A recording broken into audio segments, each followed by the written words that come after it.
فوسوس إليه الشيطان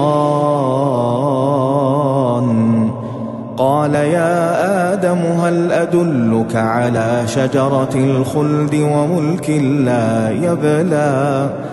فأكلا منها فبدت لهما سوآتهما وطفقا يخصفان عليهما من ورق الجنة وعصى آدم ربه فغوى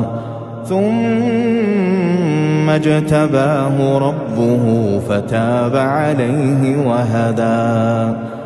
قال اهبطا منها جميعا بعضكم لبعض عدو فإما يأتينكم مني هدى فمن اتبع هداي فلا يضل ولا يشقى